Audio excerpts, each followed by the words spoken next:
Okay. Up Okay. next, we have Blue Metal running Mega Man Legends, 80% on normal, and we are going to be joined for our commentary to give us a little bit of a walkthrough as to what's going on by Airlian. And I just want to say welcome. Thanks for joining us. And I hope you guys have a great run and looking forward to it. So, whenever you're ready, I'll go ahead and pass the baton over to you guys. All right, so I'm BlueMetal. I'm joined by Alien, another top tier runner at this game, Yo, what's and going on?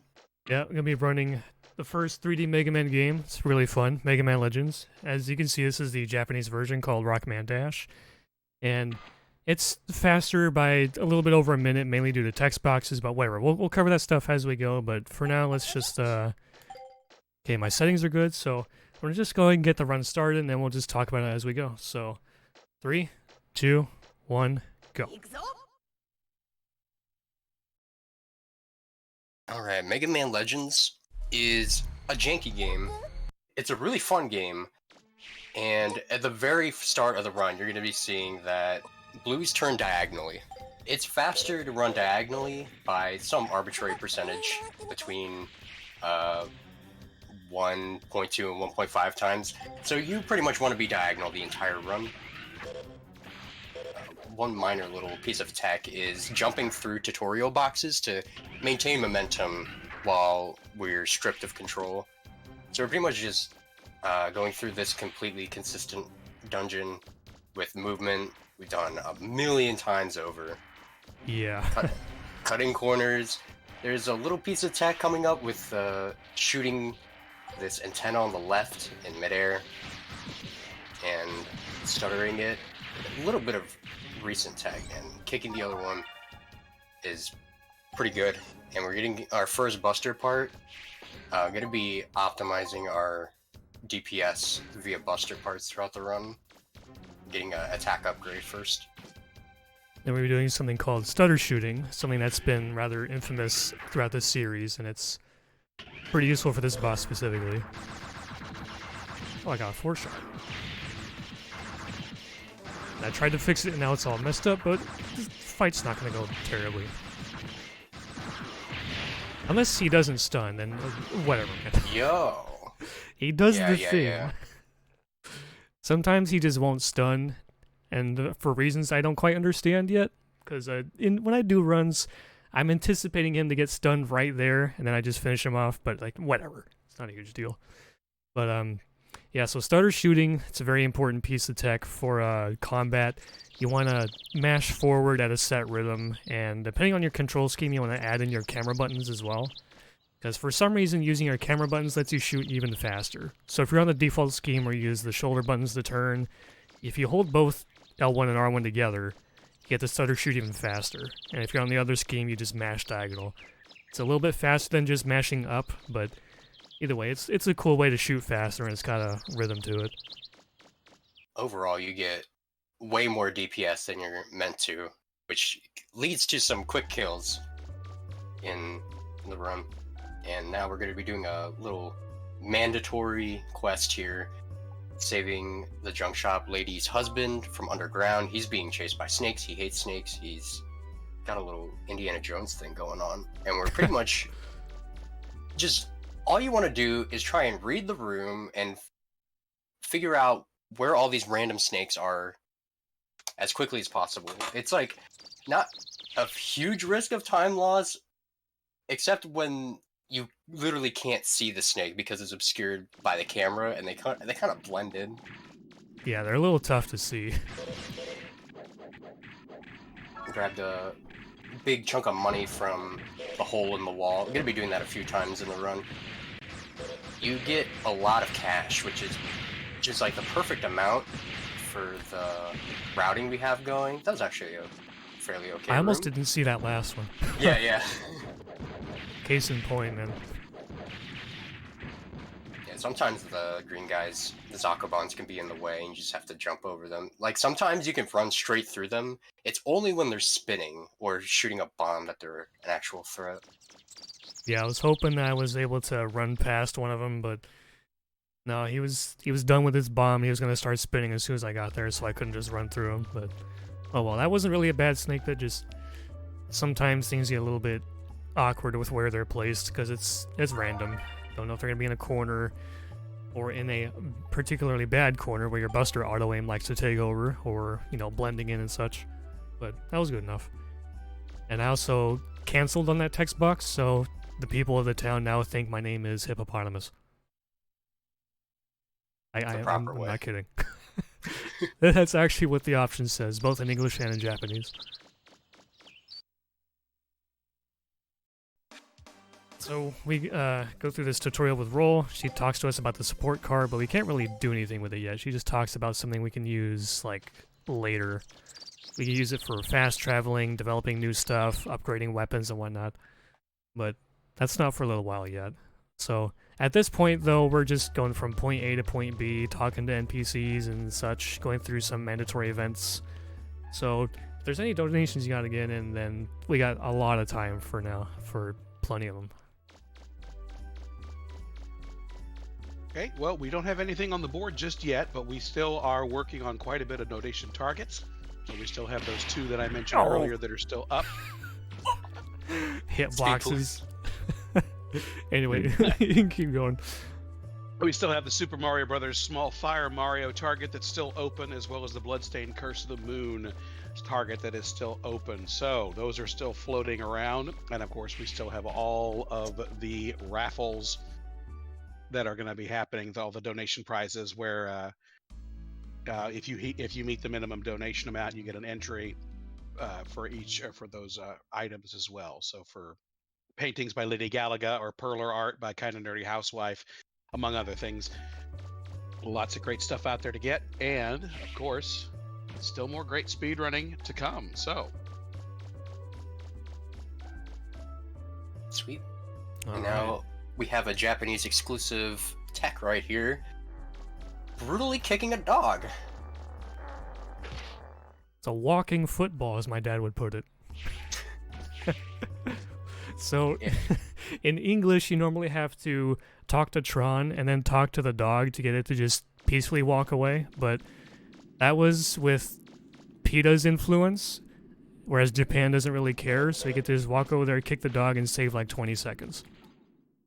It's quite silly, but this series is known for its animal abuse for some reason. A lot of weird, quirky stuff like that. We're on our way to a real gauntlet for so early in the game. Gonna be hitting up the shop one more time, grabbing some extra power for the Buster. With how fast you can shoot the Buster, it's even more worth it to grabbing a fuel canteen, which is like a free use refill on your energy. It's sort of like a sub tank in classic Mega Man.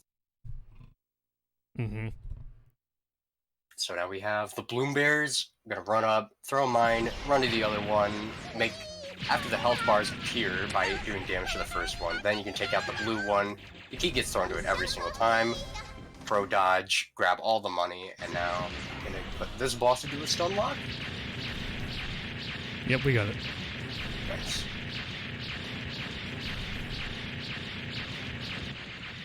Nice.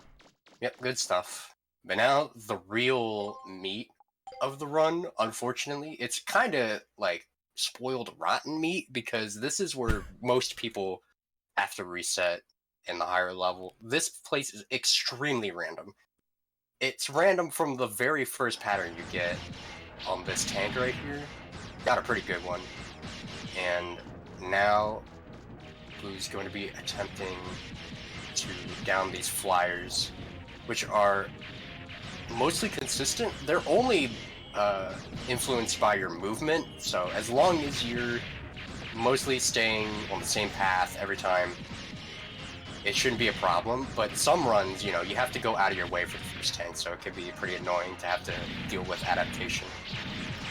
It's looking like the RNG is pretty ordinary here. It looks like the bank is safe, so I don't have to worry about no minute time loss shenanigans. Oh yeah, if the bank gets destroyed, then you have to do a little bit of sidetracking with repairing it.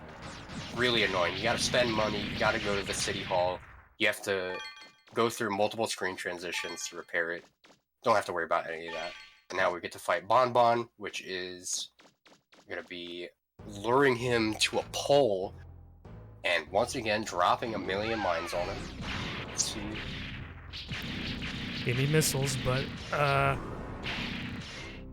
it's a Oh, little I don't hairy. like A little hairy. Okay. Okay. Okay, we got it. Okay. You Nice. almost ruined it for me. Yeah, sometimes he'll like just move a little bit above the ground and you can't land mines on him anymore, so you gotta deal with that. He actually ran in there, detonated the mines by touching him with his body. Which is Hey, really you smart. can manually detonate those. Those have to be only enemies. As long as Bon is punching and getting hurt on the frame where the punch is coming out, then it'll cancel the punch and you'll be able to keep him locked up like that. So that was a really nice save. Yeah, if that fight went south, I would have had to like either buster him down or run to a far ledge and lure him down there and throw more mines at him. But if that did happen, it looked like his HP was low enough to where I probably could have bustered him down. But yeah, that would have been not cool either way. But we got through it, saved it, so we're good. And our gauntlet's coming to a close with this next boss. More random. He is 2 coin flips, and there's really nothing you can do to influence said coin flips. I'm just going to be grabbing a little money from a tank right before we hop on this boss, Marwolf, the big bulldozer.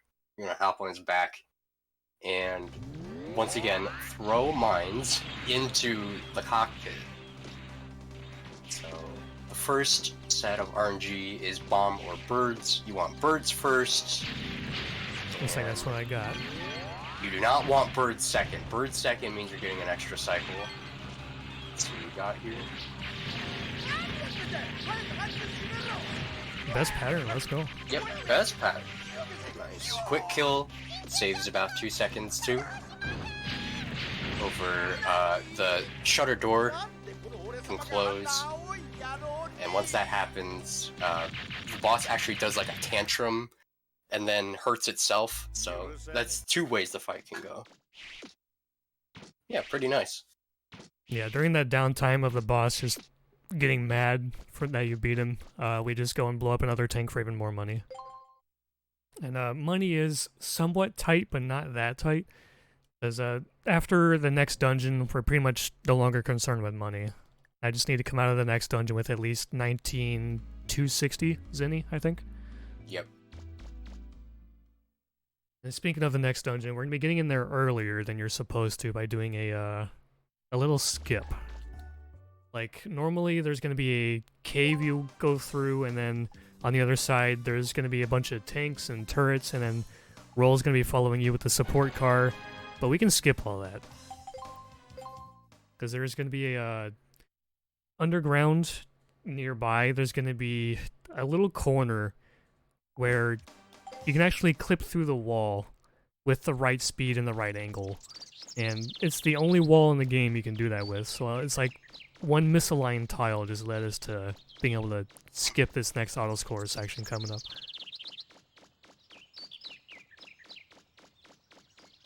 But first, I have to talk to this lady next to the cave, because she's like a mandatory story trigger.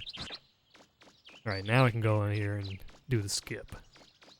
Yeah, if you don't talk to her first and you go right for the skip, the doors in the dungeon will just not open, which is some kind of crazy protection. Like, if this game didn't have those story flag protections, then it would be broken wide open, but there's only a couple minor skips we can do.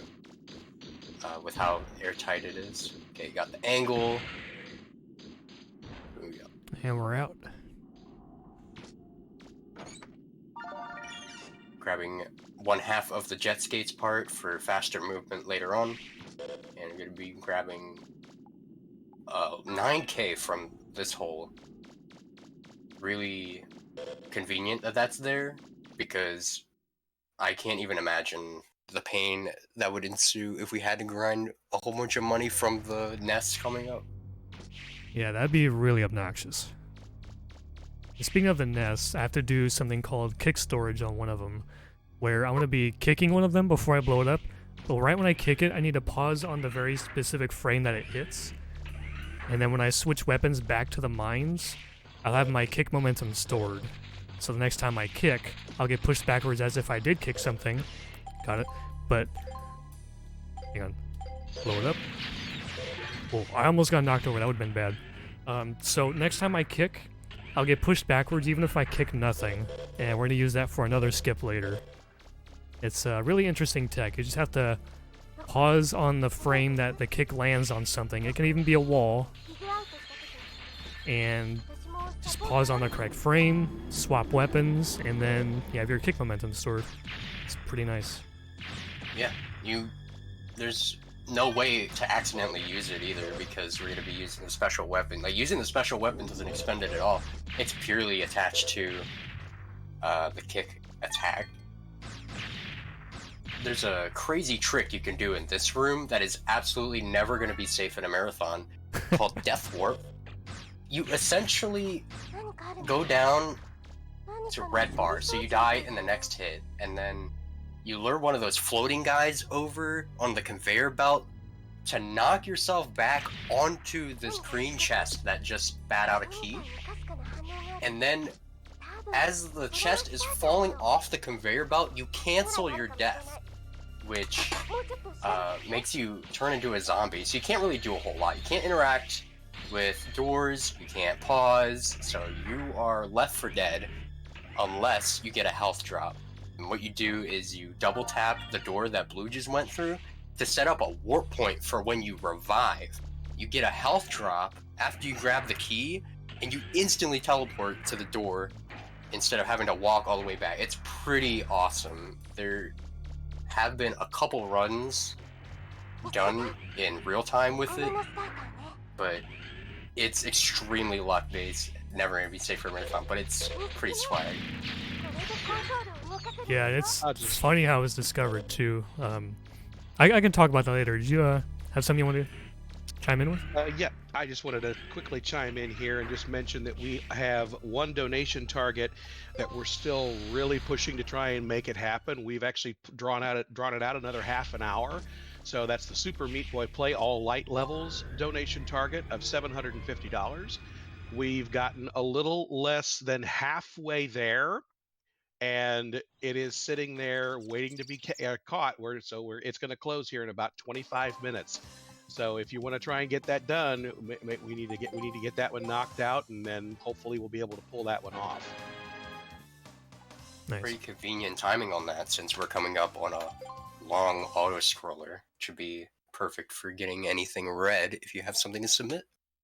Yeah, we're gonna be coming up on it quite soon. It's like 5-minute auto scroller ish, so it's like if there's any donations coming out, that's the good time to do it.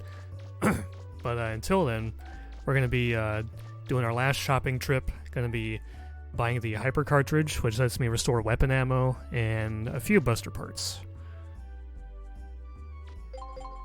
And I have plenty of money. Yeah, more than enough.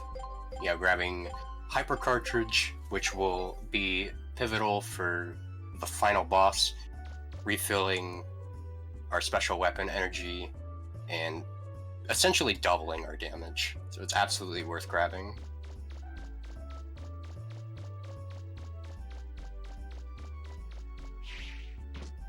Fun fact, it's like a third of a second faster on 64 to call roll and then go to the door. The 64 just does menus fast because cartridges. Really fast. Virtually no loading times.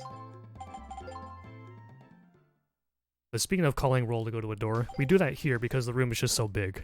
We go through the door, put on our buster parts, and the jump springs, call roll, and come out, and then we're already near the boathouse.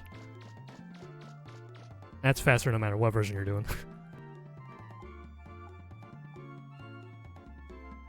Alright, we're gonna be fixing the boat with that yellow refractor we got from that last dungeon I just did. It's kind of weird that that dungeon has no boss, but hey, you know, I'm not complaining. All right, now we're on the boat, so now it's time to chill, relax. Anything you want to talk about, or anything? Any donations you want to read? No, now would be a good time. Drink me some water here right now. Sounds good, actually. Well, while we're sitting here on the boat to wherever, just to kind of remind us, we still do have that donation target that's been extended now, so we have a little bit better chance to hit it. The Super Meat Boy Play All Light Levels challenge is sitting at $335 out of $750, so we got a ways to go, but it's entirely possible for us to make it happen. We saw, especially during JSR's run a few moments ago, we saw some big donations come in fast and furious, and sure enough, I'm pretty sure we could do that again if we put our minds to it. One of the most important things that we're here to highlight, however, is the National Alliance on Mental Illness. That's the whole reason why we're having this marathon, is to help benefit them and their mission for helping to as the title goes, skip the stigma on mental illness. So the National Alliance on Mental Illness is the nation's largest grassroots mental health organization dedicated to building better lives for the millions of Americans affected by mental illness. What started as a group of families gathered around a kitchen table in 1979 has blossomed into the nation's leading voice on mental health. Today, they're an alliance of more than 600 local affiliates and 49 state organizations who work in your communities to raise awareness, as well as provide support and education that was not previously available to those who are in need. NAMI provides advocacy, education, support, and public awareness so that all individuals and families affected by mental illness can build better lives. NAMI envisions a world where all people affected by mental illness live healthy, fulfilling lives supported by a community that cares. Find out more at NAMI, spelled NAMI.org.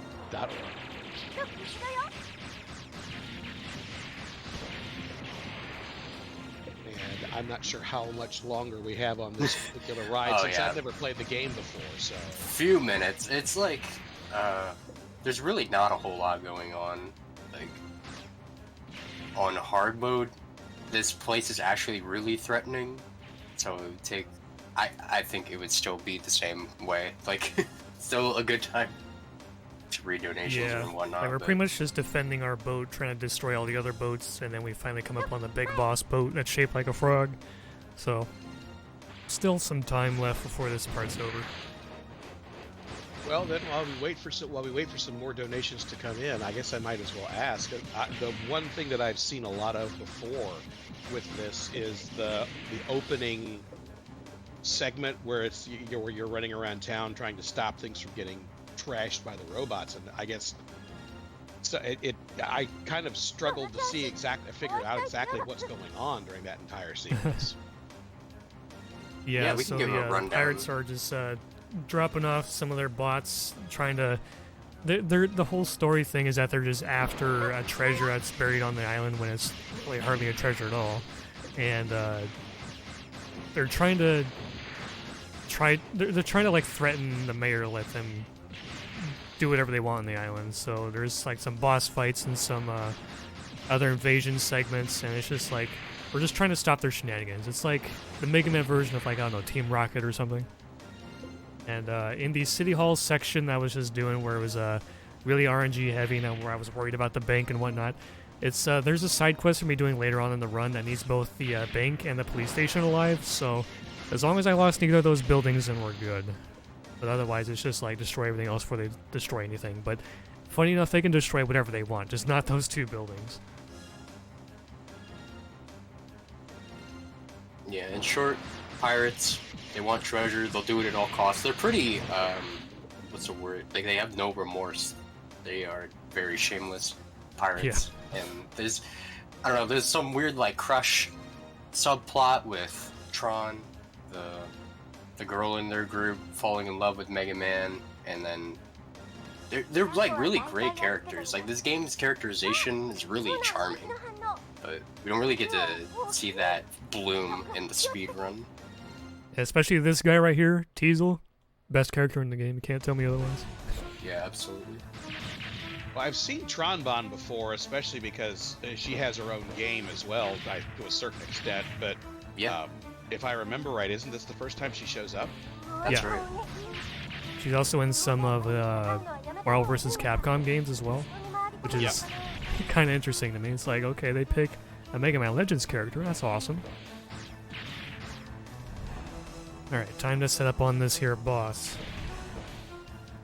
You're doing a little cool buffering strat, throwing 4 mines and then shooting constantly. And there is a purpose behind this. By doing this, you set yourself up on a perfectly consistent frame, meaning this fight that has a lot of aiming and precision is done the same way every single time. The way we were doing this before, where you just start attacking whenever it looks good, you would get wildly varying fights on a fight that is like almost completely diluted of luck. There's like almost no luck whatsoever in this fight. So the last thing to make it consistent is using that text box that appears on the same frame every time to start up on a really solid frame that'll get you your shots landing. Like, you can do this fight without any of your shots missing, which Blue is very good at doing, but you have to specifically practice for that. There's really no reason to go for it. It's just pure swag. But the setup itself is really handy, especially because this was one of the hardest fights to do in the entire run before. But now with just a little bit of practice, learning the setup, you can get the one cycle like Blue just got. Easy peasy. It's actually not easy at all. It still does take a bit of practice, but you're practicing the same thing every time. There's no adaptation that has to be done anymore, which is really handy. And trying to get the core in one rotation too, it's not nearly as punishing if you don't, but it is easier. Yeah, the whole thing about this fight is just blowing up all 4 parts in one revolution, because otherwise if you're too slow about it, then you have to wait another revolution around the boss, which is like a little bit over 20 seconds. And you're fighting the auto-aim the whole time, which is the entire reason why it's hard. Whereas if you're playing Legends 2, where there is no Buster auto-aim like that, the fight would be just absolutely free. But this game has the auto-aim mechanic, and that's what makes the fight so hard to do fast. Yeah, that's one of the big nuance points, because you have to learn how this game specifically tracks enemy parts and stuff with like the Buster and the auto aim. It sort of has a mind of its own. You just have to figure out how that goes. And on different versions, they have even more varying tracking and homing properties. It's very weird. Especially 64, that one is super aggressive. Now we went into the dungeon. Pretty much we're excavating these dungeons and clearing them out to find refractors so we can power up. The goal is to power up the Flutter, which is the airship that crash landed on the island. That happened in one of the very beginning cutscenes. Like, Mega Man gets picked up and then all of a sudden things go haywire and they crash in the island. So they're looking to eventually get a power source for their airship, which is why they're going underground and stuff. But essentially, we're trying to open chests that contain starter keys to open up the seal that's holding the refractor, get the energy source from that. Open up another chest back there, which contains a really nice special item that lets you equip 3 Buster parts at the same time instead of 2, which is really handy and makes some fights possible to do way faster than we otherwise would be able to. Now we're going to be using the kick storage and having that come to fruition. At the very beginning of this dungeon, you might have missed it. When Blue went through the first door, he unequipped his special weapons. Now he has the kick ready. Walking straight through here just to make it totally consistent, since this is heavily angle-based, and you don't want to mess up your positioning beforehand. So do straight jump, press it down for exactly 2 frames. Boom. Nice. the angle isn't too tight on that, but if you mess that up, you gotta fight that boss. That boss takes, how long does he take? Like 20 seconds or something? I'm not entirely sure, but the whole trick saves maybe like 12 to 15-ish seconds, because like if you know how to do the fight fast, you don't really it's not that much slower than doing the skip, but like the setup and everything for doing the skip eats up a little bit of that time saved. So the net save of around like 12, give or take. But if you fail it on top of doing all the setup for it, then yeah, you're losing like 30 plus. Yeah, it's not good. Yeah, all that kick storage, swapping off your special weapon, and you don't even have the right buster parts equipped to fight that boss. It's real bad news, but yeah, Blue's done it so many times, and he can get it every time. Do a little swag right here. The Phantom Grab, the elevator. It saves like a second. Yeah, pretty much. It's a really interesting trick where we call it phantom grabbing. Like, you can interact with an object from the wrong spot and it doesn't actually activate. So you hold circle on something like that, and then you can hold R2 to go into free aim, and then it lets you hold onto the trigger and bring it with you, and then when you finally use the correct camera angle, it activates it from just wherever you're standing. But it only works on some things like elevators and I forget what else, but that's the only time that it's really useful. It's just saving 1 second on an exit elevator because the back of the panel is facing us instead of away. It's pretty silly. On an alternative category, we Phantom Grab vending machines to gain invincibility and be able to walk on air. It's pretty insane. Might see something like that eventually. But we're gonna be going into this room right here. This is Gramps' room with all the bookshelves and all. Grabbing the grenade, or the Grand Grenade kit. I don't remember what it's called. But we're making Grand Grenades. Grand Grenade has been like one of the most underrated, extremely powerful parts in this game, and we're going to be dominating late game with it. But right now we're just using the base Grand Grenade, which isn't all that impressive, but it is quite good. Going to be developing special weapon, a couple parts, our jet skates that we got the second half for in the previous dungeon, and we're going to be on our setup, basically. Our everything is here and accounted for late game. Ooh, Blue nailed the quick equip on the Grand Grenade. That was nice. Frame perfect. Saves like frames at best.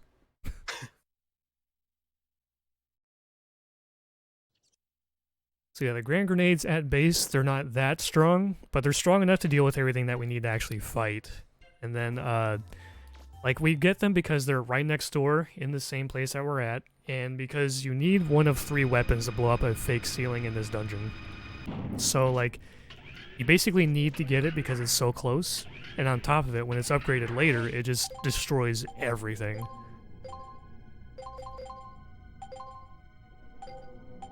Alright, all equipped, got my skates on, swapped my buster parts around, and put the nades on. I'm gonna go for a little bit of door swag here. Hopefully I don't mess it up. This door is kind of weird and glitchy, and you can only do it once on this specific visit. Let's see if I can get something funny out of it. Yay! The slide. You have so many weird things you could do on that door. You can have Mega Man like turn around and freeze. You can have him shoot on the frame he enters the next room, like during the cutscene. Throw a grenade during the cutscene. There's so many wacky things you could do with that door, but you only get one chance, and if you go too hard on it, you're probably gonna lose time. Yeah. Yeah, more of the same. Walking through a dungeon, gonna grab 3 keys, and this time we're not trying to get a refractor anymore. We're trying to open the main gate, which is the last area of the game where it's been rumored that the Mother Lode, which is like the huge treasure of the game, resides. Now that we have the jet skates, we still want to move diagonally. It is not quite as drastic of a difference as running diagonally, you know, percentage-based movement. but it's still worth doing. But this is pretty much how we're going to be going through almost every room. You can't really do a whole lot while you're skating besides move. Yeah, you can't like shoot or anything like you can while running. So you're limited in some of your options at the cost of being able to go really fast. This is the room we were talking about. It's got a fake ceiling. You can only break it with one of 3. In the previous route that did not use Grand Grenade for endgame, you still use the grenade in here, even though the weapon that was used in the previous route is in this dungeon. It's just way less convenient and fast to go back and develop that weapon and then come back to the dungeon. And now we have a boss. 3 dogs. We're gonna be tricking them into never attacking by doing a consistent movement. Okay, got like a bad pattern. No big deal. It's just like a second and a half. And yeah, as long as the camera is like not out very much, the dogs straight up do not see you. They just keep running into that wall perpetually. They don't attack you. They don't do anything. Yeah, I found that on accident when I was trying to test things for like maybe a dumb task strat, and then I discovered, hey, wait a second, this distance is perfect from the wall, where like I'm too close to it for them to want to turn around. And if it's like if you move backwards, they start turning around to face you, but if you move too far forward, then they attack you because you're close enough for that. Like on accident, I managed to find the perfect distance to stand from the wall so that they do neither. Oops. Yeah, you get a little more information out of that, and you're in a good position for the end of the fight. Like before, we would go straight up against the door, and then we'd have to rely on sound cues or buster shot audio cues or watching the shadow on the ground, you know, vague stuff. But now we get a clear picture on when they approach the door, and then they get knocked away in such a way that you could just throw a nade and head right in before they even hit the ground after taking damage. It's pretty sick. Yeah, the game only checks for their health bar being empty. It doesn't really care if they blew up or not. But that old strat, it was cool. It's just had too many vague cues to it, but it did kind of enlighten us how their AI works. If they're just off the camera, they do nothing. And it turns out if they're also at the perfect distance from the if they're perfect distance from the door, then they also do nothing. So that boss's AI is just totally broken. All right, so time for the air battle. It's like a gauntlet of 3 fights and some really cool music too. Main gates open, and the pirates are ready to pounce. They're ambushing us on their way back to the main area of the island. And the first fight is with these mini ships. We're going to be throwing 1 grenade and stutter shooting the rest. That way we can get them all down as soon as they can. They don't have like vulnerability at the very start of the fight. They have to wait until they all get lined up like that, and they can all get taken down. I'm going to be going for a somewhat tight trick here. Blue just added a bunch of range to his buster setup instead of damage, so that he can reach these wings on the side here. And we're going to be taking out one of the wings completely, getting some damage on the second wing, and crucially making sure the underbelly is destroyed before the ship actually comes up and doesn't expose that underside anymore. Blue got it just fine and started shooting the second wing. And as long as you do this in the allotted amount of time, you won't get any of the really bad parts of the fight. Like, it'll take you around the side. You have to wait so long in these auto-scrollers. And that's completely skipped because of how fast you did the fight. Yeah, if you mess up that fight, you lose like a minute or something ridiculous. It's the most punishing thing in the entire game to screw up. So this fight, she's shooting missiles at you. She can do a couple patterns here. This one's not terrible. Be throwing a grenade. Damage wasn't amazing. Yeah, she can shoot missiles. This is Tron and the Fokker Wolf. She shoots missiles. She goes around. She shoots machine gun. She flies overhead like that. in the RNG fight. Yeah, and it wasn't that bad. Like, she can wait until the last second when you think she's about to die, and then fly up to where you can't reach her, and then come back down and shoot machine guns down at you. It wastes so much time, but that wasn't too bad. Yeah, it was kind of a run-of-the-mill fight, to be honest. And the good thing, at least once you open the main gate, you don't really have to go there first to be able to fast travel. It just kind of gives you the fast travel point right away, which is kind of neat.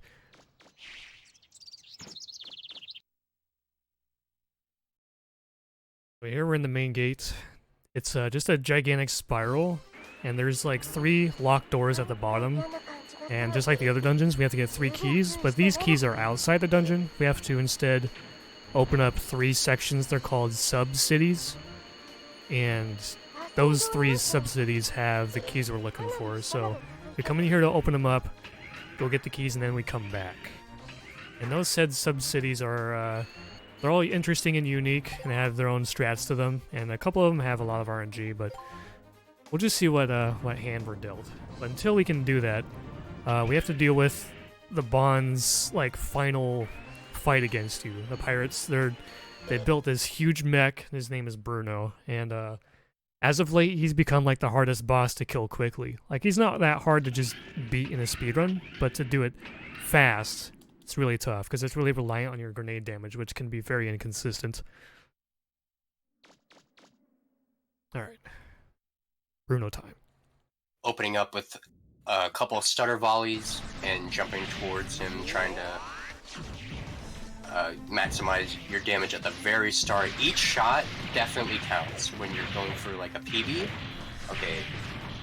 Now, you want to time these nades somehow so that when he's stopping, you know, he takes the big step and then he stops. That's when you're going to maximize your DPS right there. You're going to get a lot more damage as opposed to if he's moving. But yeah, this is like a really weird nuanced fight. This wasn't bad at all either. Yeah, just another run-of-the-mill fight, to be honest. Wasn't bad. All the optimization comes from how many shots you can reasonably land before you have to stop and nade, and you do as many nades as possible before you have to move again, because yeah, the more times you have to stop after you nade, the more time you're losing. So pretty much the worst that fight can go is you get shot out of the air by his missiles. That's absolutely devastating because that means he's not going to die quickly. You're going to get an extra cycle. He might even turn around once he reaches the building he was walking toward. It can get really messy. And I just now started the side quest I was talking about before that needed the bank and the police station. So the bank got quote-unquote robbed by the serve bots, the Bond's little yellow robots, when actually they were just taking out a loan and they got mistaken for robbers.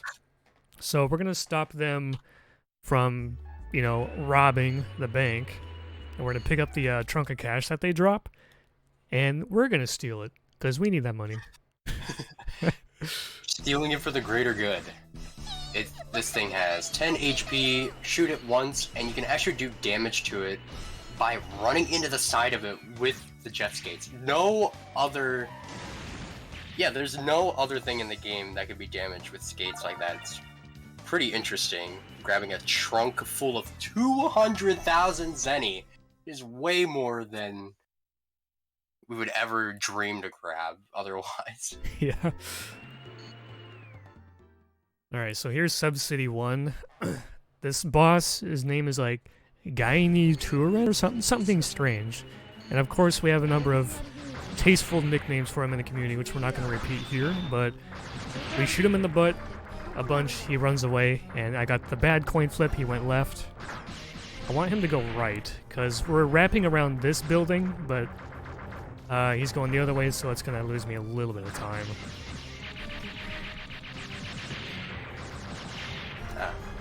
If you nail that last volley right before the first piece of his butt blew up, you can actually skip a little bit of an animation from him saving like a second and a half or something. But it's really tight, and if you're too early, then you straight up won't get enough damage to end the phase at all, which is the worst. So you don't want to go too ham on it. Yeah, at the very beginning of the fight, we were spacing out the shots because of that same problem. Like, he would just close the hatch too early, and we wouldn't get enough damage through. But through the rest of the fight, after the first part blows up, he's not like that at all. We just spam the starter shooting. Yeah, his health bar and his mechanics are just very jank on every version of the game except 64. That's where it's kind of fixed. But like the first segment of his body,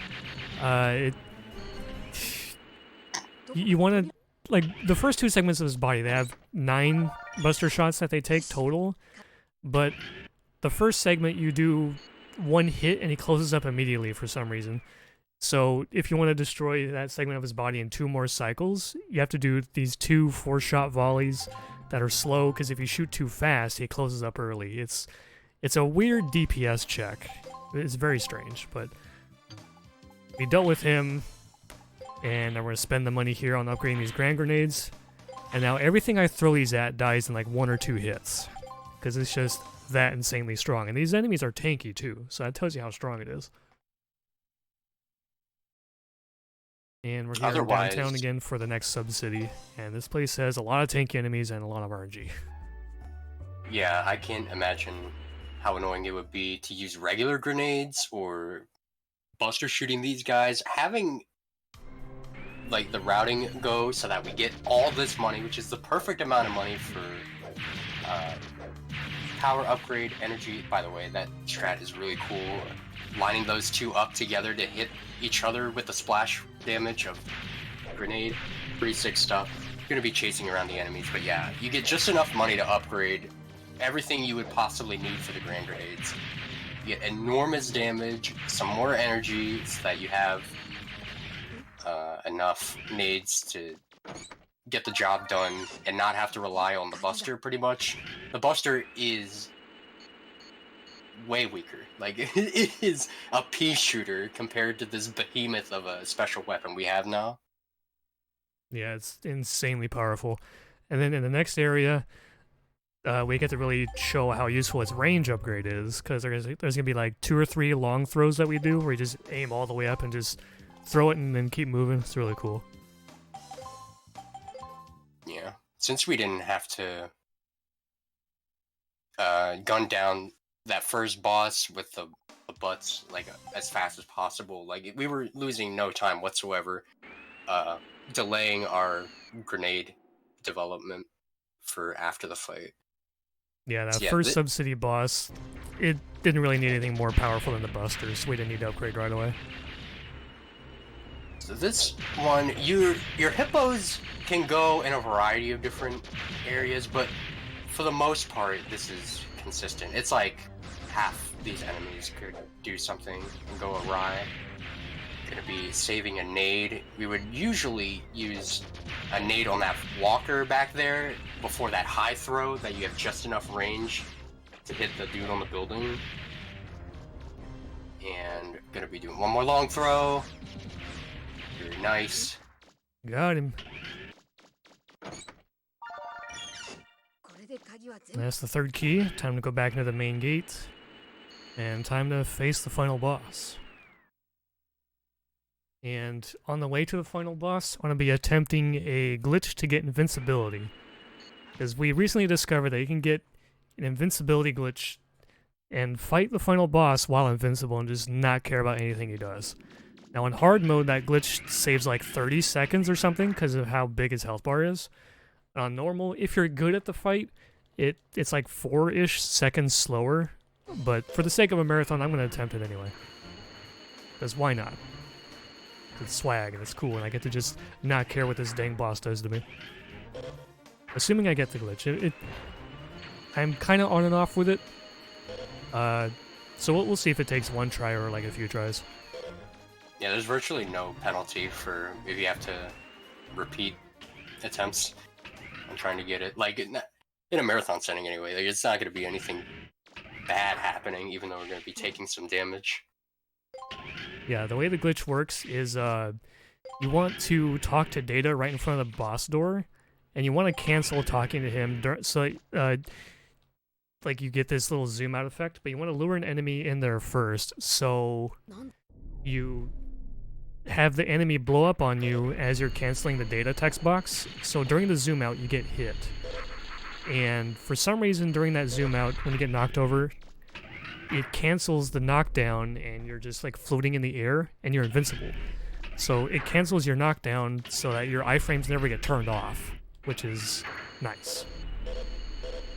Yeah, it's pretty insane. You even go through a cutscene and the game doesn't give you back vulnerability. You're just straight up invincible through the rest of the game. So this is our boy. I'm gonna be luring him in, trying to get over to Data as early as possible because he has all these text boxes you have to get through on a time crunch. Got it. Let's go. Wow, first try. Awesome. Yeah, Mega Man's face is a little messed up there. Yeah, and my now, face is stuck, but I am invincible. That's what matters. Yeah, this dude's just gonna charge right through you, no big deal. Timing the nade so that he's right up against the back wall. Yep, not caring at all. This guy is very random. That was perfect. Very good. Yeah, this boss, both phases, very random. So it's incredibly satisfying to just be able to wail on him like this. It's so satisfying, man. I don't have to care about what he's doing. I don't care. I'll get destroyed. That fight was so good. That really couldn't have gone a whole lot better. Let's go. I think this is a 42, man. A marathon 42? Alright, time is coming up right when I hit confirm on roll here. So here, time. Wow. That was a good run. That's still a 42. An IGT 42 in a marathon? Man, I'm happy with that, dude. Wow. Oh yeah. Like, a lot of that run was clean, and like my RNG was just average. Nothing was insane, nothing was terrible, except Juno. That was really good. That was really good. I didn't make too many mistakes, just a lot of just playing well enough and not getting too unlucky. Except for the ending, that was really lucky, so that was cool. I'm happy to have shown off the invincibility glitch that was recently found, and getting a really good fight out of the final boss with it, so that was pretty hype. All sorry, right, I just had to well.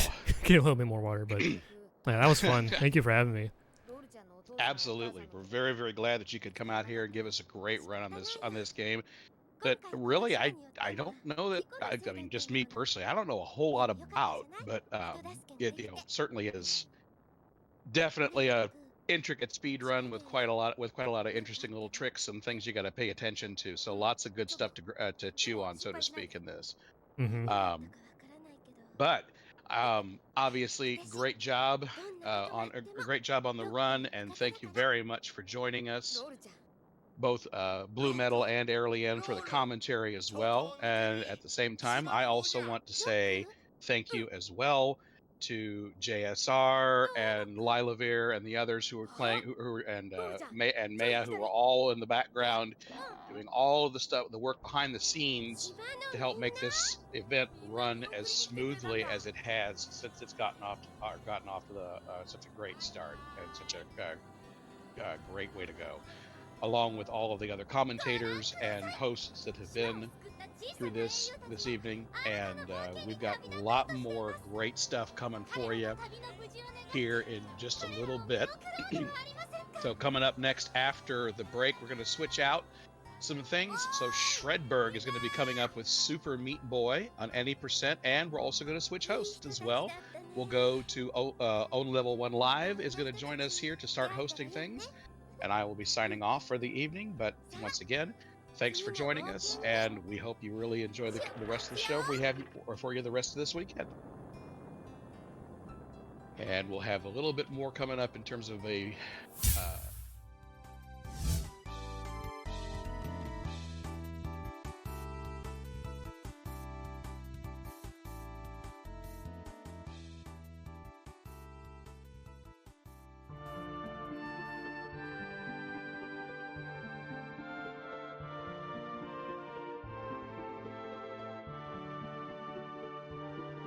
Okay, so while we do the switch over here, just a little bit of a reminder as to why we're here.